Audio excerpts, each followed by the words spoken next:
आमच्या शेपटावर पाय दिला तर आम्ही डसल्याशिवाय राहणार नाही बाबा, लक्षात ठेव. पण शेपूट तर कुलकर्णीचं होतं ना साहेब. कुलकर्णी आमचा माणूस आहे. ते माया पोरांना कसं माहिती? त्याच्या कपाळावर थोडं लिहिलंय की तुमचा माणूस आहे म्हणून. खूप तोंडवर करून बोलतोयस बाबा. गल्लीतून फरफटत एन्काउंटरची ऑर्डर काढायला 24 तास लागणार नाहीत आम्हाला. साहेब मी तुमच्या जागेवर असतो तर मला पण तेवढाच वेळ लागला असता.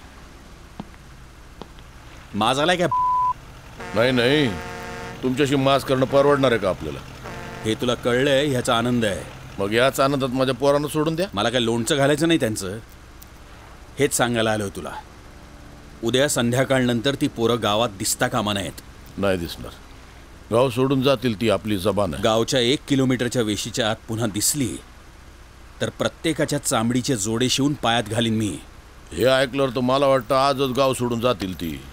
हो त्यांनाही त्यांच्या चांबडीची अशी विल्हेवाट लागलेली आवडणार आहे का साहेब?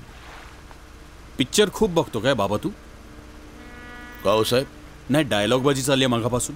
ओरिजिनल आहे साहेब, पिक्चरवाले कॉपी करतात. हो सलीम जहाद पण ना आपल्यालाच फोन करून विचारतात सगळं. हा हा हा एकदम. नमस्कार भाई, नमस्कार. अरे या कुलकर्णी आलात. काय अचानक आज? काय खबर आहे आज? खुश खबर कळली आम्हाला. कुठली? गंगाधरने आत्महत्या केली म्हणून सीएमनी 10 लाख रुपये दिले कर्जफेडीसाठी. आणि तुम्ही ते कर्ज माफ केलं भाईंच्या विनंतीवरून, अशी बातमी उद्याच्या सगळ्या पेपरात. एका दगडात 2 पक्षी भाई, मानलं तुम्हाला. मायला भाई, सोर्स ऑफ इन्कम होऊ शकेल हे आत्महत्या प्रकरण. अहो पण गावात कोणी आत्महत्या तर केली पाहिजे. अहो लटकाव की मग फासावर. आजारपणानं आणि म्हातारपणानं मेलेल्यांना, अहो त्यांच्या कुटुंबियांना देऊ आपण व्यवस्थित पैसे. तेवढंच सेंटरचं पॅकेज येऊ दे की आपल्याकडं. कसं शक्य आहे भाई? अहो नाहीतर नशिबात नाही, लागला तर घोडा. मास्टर माइंड, धन्य धन्य. उगाच डोक्यावर चढवू नका, बसा. मग गेली का ती पोरं गावात ना मित्र तुमचे? ढोंगणाला खोट लावून पळाले. धुलाईच केली तुम्ही तशी. पण कुलकर्णी तुम्ही सांभाळायला. हे गंगाधरचं प्रकरण अंगाशी आलं असतं. अहो नेमका अडखळलो. नाहीतर त्या वेड्यावर कोण विश्वास ठेवणार आहे? मी.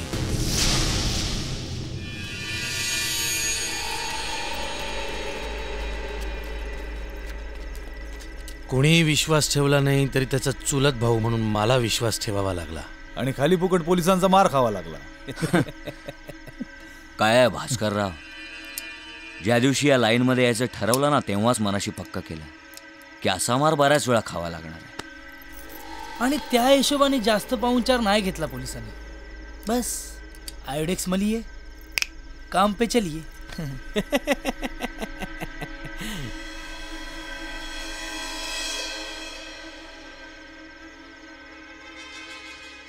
हे बघा, माझं तुमच्याशी काही वैर नाही. झालं गेलं विसरून जा. तुकाराम, तुझ्या भावाला कुठल्याही गोष्टीची कमतरता भासणार नाही, मी शब्द देतो. आणि माझ्याला काही काम निघालं, काही तर संकोच न करता मला फोन करायचा. निघा आता. फुकटमध्ये मेला पाणी कम. तुझ्या या भावामुळे. आणि आम्ही आमचा जीव वाचवायला पळून गेलो ना तर दुनिया थुकेल आमच्यावर. ए मधुसूदन पाटील, आम्ही आता हे गाव सोडणार नाही. चरबी वाढली आहे काय तुमची? विसरला काय माझी ताकद? मी एक बोलू काय?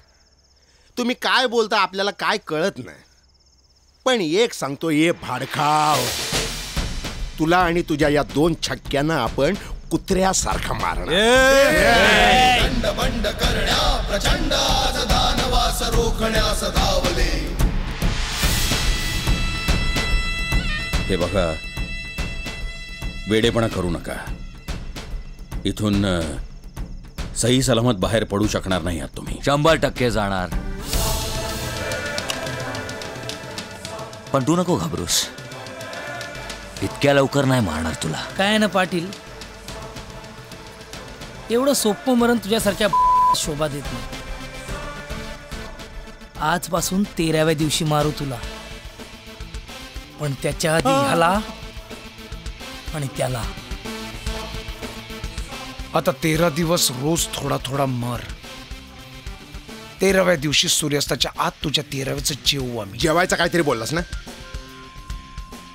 या आपण श्राद्ध जेवणार. मधुसूदन पाटील, आजपासून उलट्याकडे मोजायला सुरुवात कर.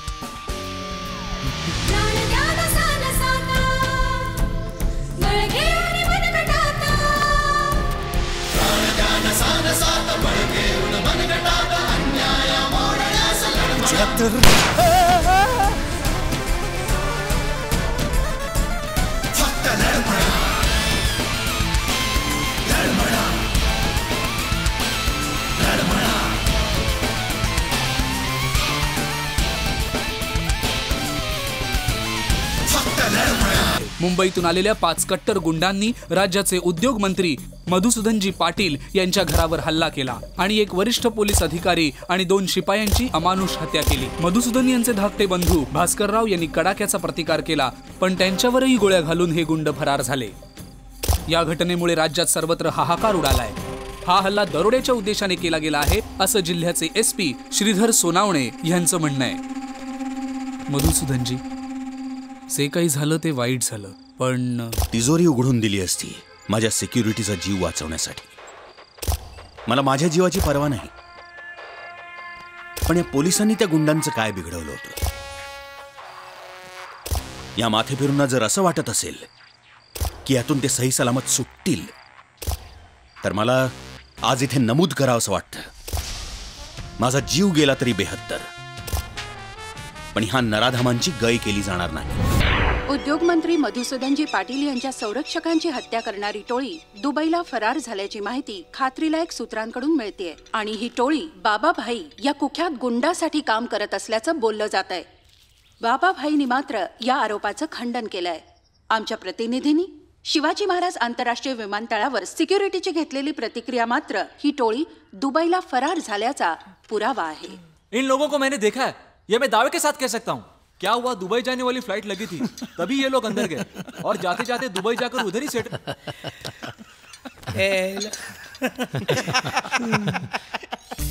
तुला काय ऐकायला आलं? ये सकाळपासून आपण TV बघितला, पण आज आपली काय खबरच नाही. नाही, चला आता आपण जाणून घेऊया वेस्ट इंडिज यांची प्रतिक्रिया. सांगा, दुबईला आल्यावर कसं वाटतंय? वडील पोस्टमन होते. चला लहानपणापासून वाटायचं हवालदाराचा पोरगा दुबईचा डॉन होतो, मग पोस्टमनच्या पोराने काय चूक केली? पण आज आपलं स्वप्न पूर्ण झाला बॉस.